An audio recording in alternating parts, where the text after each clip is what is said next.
What's up, you guys? Wanted to bring you another video. On the podcast, we had an episode where we talked about tackle storage and organization, and that seemed to be a really big hit. If you follow us on Instagram, you saw I was down at the Plano factory this past weekend. I picked up a few things, some new stuff I saw. I just always struggle with tackle organization. I think I put a game plan together and just wanted to kind of go over it with you guys and show you some different stuff, some new stuff I found and things of that nature. You know, obviously when I'm in the kayak, I always have the black pack with some 3700 boxes.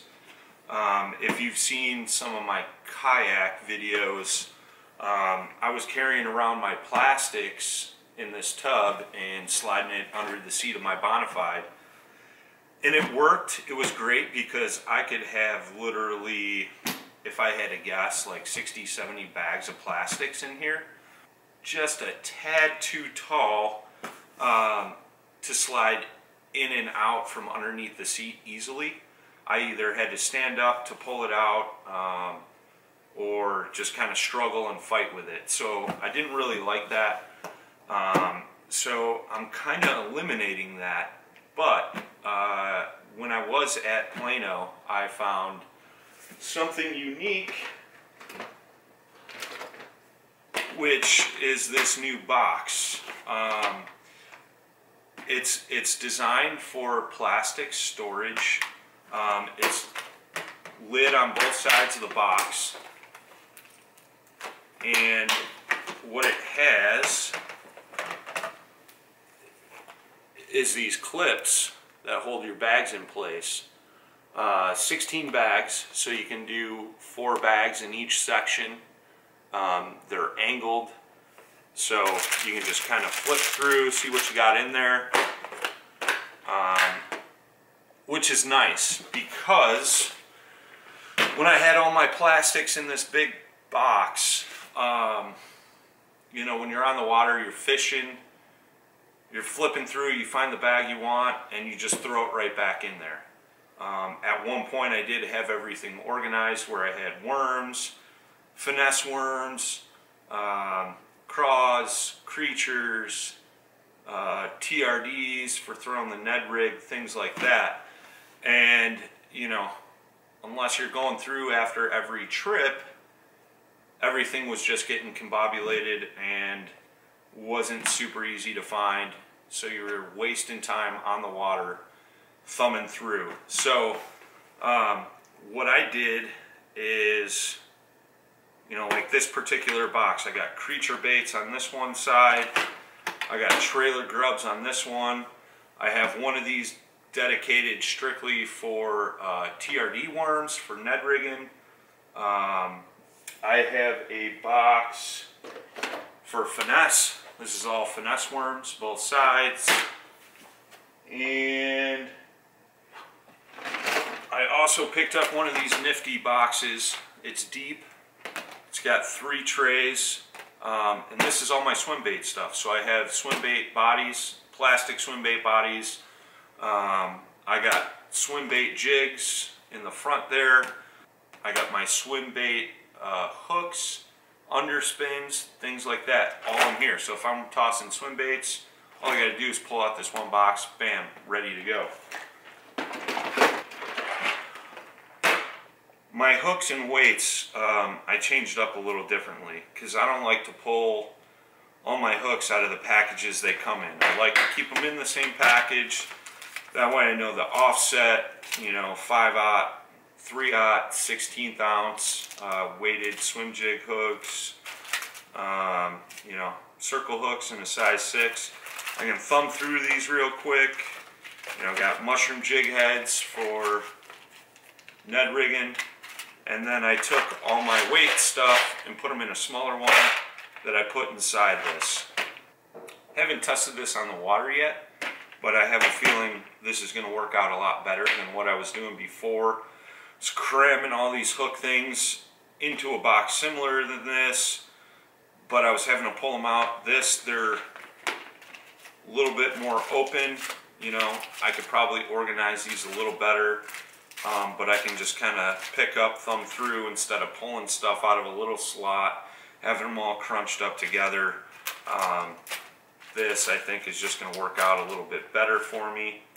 Kind of went through and did this all last night. And you'll notice too, I take a black permanent marker. I mark the tops, you know, hooks, weights.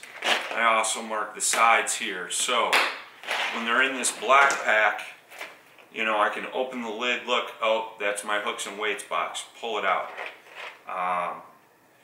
You know, with my plastic boxes, I'll probably leave these under the seat, and I can just pull these out as well, you know, and again, I got them marked on the sides, and that way I can read what it is super quick, pull it out, put it back in. So that's sweet. You know, I got my crayfish in one bin, my worms, my Senkos, things like that.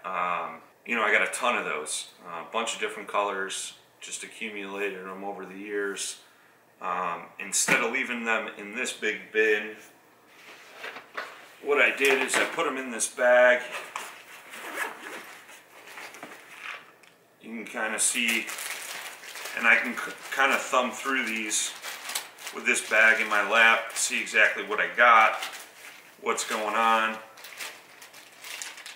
Ned rig bag, made it in there.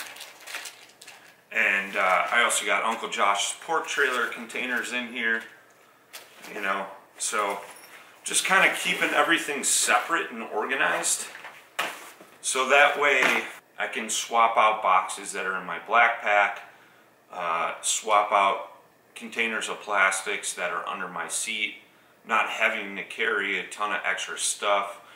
You know, I have a box strictly for top waters that's got like my Zara Spooks, Whopper Ploppers, top water frogs, poppers, things like that in one bin. I got my cranks separated, square bill, shallow divers, medium depth box, and a deep diving crank box. So if I know I'm going to throw cranks, you know, I can just, and I'm only going to be in that, you know, shallow range, maybe spring when the fish are up on bed, I can just grab that box. I don't need cranks that dive, you know, 20 plus feet with me if I'm going to be focusing on shallow depths. So I got that. You'll notice this big container here, lidded. It's got wheels on the bottom. I got two of those. I only have one in the shot, but the other one's just as full with plastic 3,700 boxes and things like that. So I can take that stuff with me when I'm going on the road. When I get there, figure out a pattern, pull out what I need, leave it in the black pack, leave it in the kayak, leave it in the boat, whatever. It's just, you know, a nice way to stay organized. You know, it's funny, I had a conversation with a podcast listener today. You know, the biggest struggle is when you're on the water, you know, you're changing up baits, you're throwing them in your boat, throwing them in a bin like this, and then everything gets put in there. And I think the big thing that I struggle with is I just leave it, and then the next trip out, there's more thrown in there, and then more. So I just got to be good about every trip, all the baits and stuff, I cut off my lines. Just go back and put them in the right spot. That way, staying organized, easier to find stuff. Organization just saves so much time when you're on the water, and especially when you're tournament fishing. You don't want to lose that time. So organization is key. Obviously, this next year I'm fishing a lot of tournaments. I just want to stay organized. Figured maybe some of these newer things would help you guys out.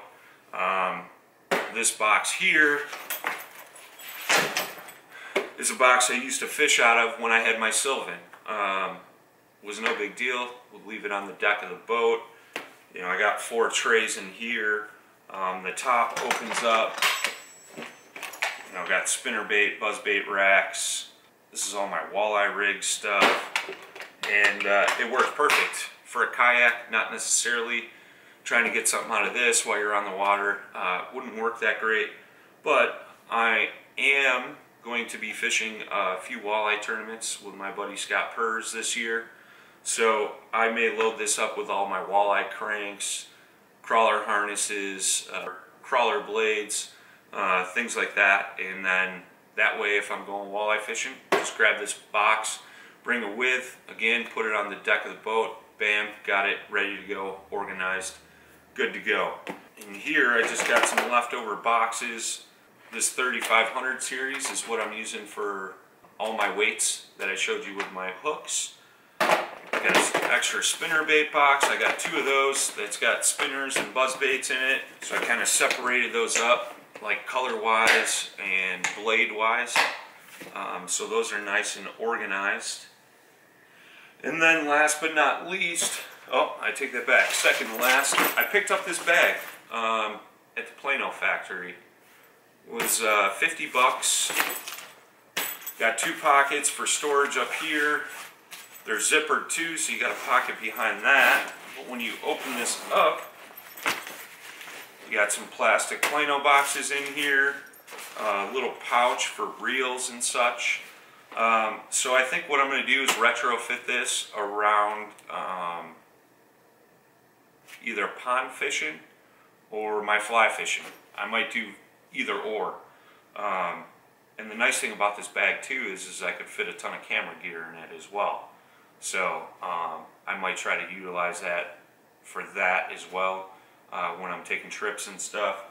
I do have my normal backpack, but if I could knock out two things with one package, like tackle and camera gear, why not? So this was a cool little bag. Picked that up. Haven't utilized it yet, but you know, definitely if you're like a pond fisherman and you just want to bring some small baits, items, things like that with you, I thought it'd be key for fly fishing stuff. I can throw my fly boxes in there. My fly vest would fit in here. You know, I could put my fly reels in here, rods, breakdown, and sleeves. Maybe attach that to the bag or just carry them in their normal cases. But this is a cool little bag I picked up if you want something small. You could even throw this if you're making a small trip in the kayak. Throw this in your back stowaway area. Cool little thing. And then the last one I wanted to go over because it is ice fishing season here in the north. Didn't get this at Plano, but I picked this up at Gander Outdoors. It's a rod bag. I got my gear in here. I got some cold weather gear. Got my Rocktown winter hat. And you know, this side's got two sleeves. Got my bait pucks, plastic baits in here, my box with all my jigs, tools, flashlight for lighting up glow jigs, other pouch here. You know, I got extra line, I got weights, depth finders, bobbers, bobber stops. But the nice thing I like about this is it's got two sides and you can store your rods in it. So you can see I got ice rods on this side. What do I got in here? 3. I got 5 rods on this side, and the other side I believe I have another 4. So it's kind of cool, unique, compact. If I'm going out in my shanty, I just leave this in my shack when I'm pulling it out onto the ice. I will be heading up to Mille Lacs, Minnesota with our good man Scott Purrs. He's got an ice castle up there on Mille Lacs. So when I jump in his truck, just grab my bag, got my rods, my baits, things like that, all ready to go. Throw them in the truck, unload them when we get to the shack, load it back up. Everything's compact, tight together, organized. Again, compared to just throwing it in a 5-gallon bucket, having to dig through the bucket to find stuff. I know where everything's at in this bag. So that's been the big thing for me lately, is just getting organized. Looking forward to 2019 fishing season. And fortunately in the north we had some good ice then it warmed up, then it cooled down, then it warmed up again. So, and actually today it's raining outside, so it's been kind of crummy and warm. We're supposed to cool back down this week, so hopefully we get some good ice again, and we can get you guys some ice fishing videos. But like I said, guys, wanted to bring you videos every Tuesday and Friday, so we have some kind of schedule, routine going on, and it's not just completely random. So there's all these little, you know, tackle. We did the 6 cents unboxing last video, things like that. You know, when we can't get out and fish, I wanted to, you know, just send you guys some tips and tricks, maybe show you something new you haven't seen, and maybe it'll help you guys out. That's the whole point of these videos. I know you guys want to see fishing and stuff, but if I can at least get you some kind of information and, again, just help you out in any way, that's what I'm here for. Until next time, tight lines and smooth paddling. Boom!